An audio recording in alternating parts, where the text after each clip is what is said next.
तो one piece के chapter 1092 के स्पॉयलर्स अब फाइनली रिलीज हो चुके हैं, तो इसलिए अब बिना टाइम वेस्ट किए जल्दी से अब स्पॉयलर्स पर आते हैं। तो इस बार चैप्टर का टाइटल है the tyrant attacking Holi land incident. अब इस टाइटल का क्या मतलब है वो आप लोगों को ऑलरेडी पता है, किस तरह कुमा ने होली लैंड पर अटैक कर रखा हुआ। सो इस बार चैप्टर के स्टार्ट में हम देखने वाले हैं कुमा ने होली लैंड पर अटैक कर रखा हुआ। सो इसको रोकने के लिए आगे सीन पर एंटर करता है मरीन्स का फ्लीट एडमिरल ताकाजुकी अकाइनो। हाँ, अकाइनो भी अब अपने ऑफिस से निकल चुका है। लास्ट टाइम मुझे याद नहीं है कब एक्शन में अपीयर हुआ था। आई होप अब ये कुमा को न मार डाले, क्योंकि हमें पता है जब भी अकाइनो फाइट करता है तो ये किस तरह बुरी तरह पेलता है। चाहे वो लूफी के भाई एस की एग्जाम्पल ले लो, या फिर इसने व्हाइट बियर्ड के अगेन किस तरह फाइट की थी। फाइनली इतनी देर बाद जाकर इसके साथ हमें कुमा भी देखने को मिल रहा है। आई मीन मैं खुद भूल चुका हूँ लास्ट टाइम हमने कुमा को कब देखा था। बाकी वो कुमा की मेमोरीज भी है, आखिर बोनी ने क्या देखा था मैं ये भी देखना चाहता हूँ, आखिर कुमा के पीछे क्या हिस्ट्री है। सो इसके साथ सीन चेंज होगा लूफी की तरफ, जिधर वो किजारू के अगेन फाइट कर रहा है और लूफी इस वक्त अपने gear fourth snake man form में है। इधर ही इनके दरमियान थोड़ी सी फाइट चलती है। इधर ही इनकी फाइट के साथ किजारू अचानक से एगेट के कोने तक चला जाता है, जिधर से वो इतनी तेज स्पीड के साथ आकर लूफी को इतनी जोर से किक मारता है लिटरली लूफी वेगा फोर्स 01 के पास जाकर गिरता है, जिसकी वजह से जो वेगा फोर्स 01 है वो भी डिस्ट्रॉय हो जाता है। लेकिन जो वेगा फोर्स 01 ने 1000 सनी को पिकअप कर रखा हुआ था वो इधर बादलों के ऊपर गिर के बच जाती है। वैसे चैप्टर में उड़ासन थे में बता रही है एडमिरल्स की पावर भी कोई मजाक नहीं है। Literally Kizaru gear fourth snake man के अगेन फाइट कर रहा था। ये देखना कितना ज्यादा इंटरेस्टिंग होगा, एक योंको किस लेवल पर है और एक एडमिरल किस लेवल पर है। लेकिन अब ये देखने वाली बात है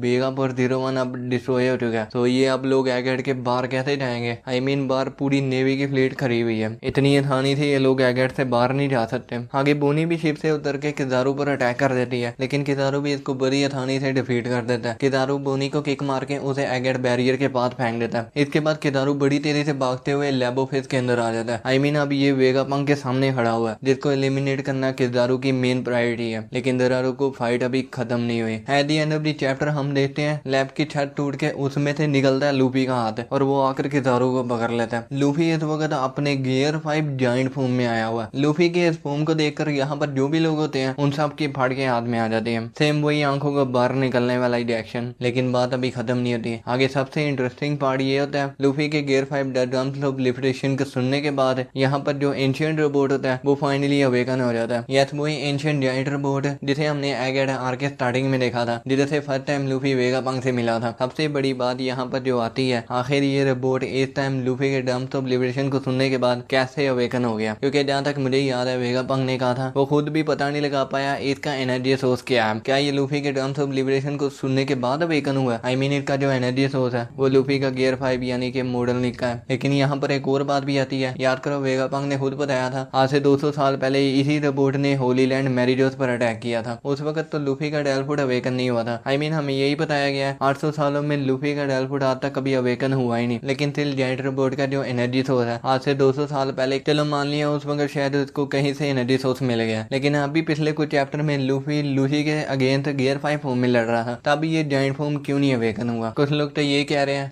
स्लोली ये उस वक्त चार्ज होता जा रहा था। आई मीन पहले ये 50% हुआ, फिर आहिस्ता आहिस्ता ये फुली चार्ज हो गया, जिसकी वजह से ये अवेकन कर गया। इसके पीछे कुछ लॉजिक है जो आई थिंक मुझे लगता है उड़ा था हमें बहुत जल्द रिवील करेंगे। बट ऑलरेडी हम कितने एनर्जी सोर्स देख चुके हैं, चाहे वो फ्रैंकी का कोला को यूज करना हो, चाहे वो स्काइपिया में इलेक्ट्रिसिटी को यूज करना हो, चाहे वो फूशा विलेज में विंड को एनर्जी सोर्स के तौर पर यूज किया जाए। खैर ये तो अब बाद में देखा जाएगा आखिर इसके पीछे क्या रहा था, लेकिन ये देखना कितना इंटरेस्टिंग होगा। अब ये जाइंट रोबोट भी इनकी फाइट में इंटरफेयर करने वाला है। एक तरफ लूफी भी अपने गियर 5 फॉर्म में है, दूसरी तरफ जाइंट रोबोट। आप लोग मुझे कमेंट में बताओ आप लोगों का क्या रिएक्शन है। स्पॉयलर्स पढ़ने के बाद आप लोग चैप्टर के लिए एक्साइटेड हुए हो कि नहीं? वैसे जब तक आप लोग ये वीडियो देख रहे होगे तो चैप्टर की भी समरी आ चुकी होगी, तो आप लोग उसको भी चेकआउट कर सकते हो। तो एनीवेज आप वीडियो को यहीं पर रैप अप करते हैं। अगर आपको थोड़ी सी भी वीडियो अच्छी लगी है तो सब्सक्राइब कर सकते हो, और अगर नहीं तो फिर भी सब्सक्राइब कर देना। अब मैं आप लोगों से मिलूंगा अगली वीडियो में, तब तक के लिए टेक केयर, बाय बाय।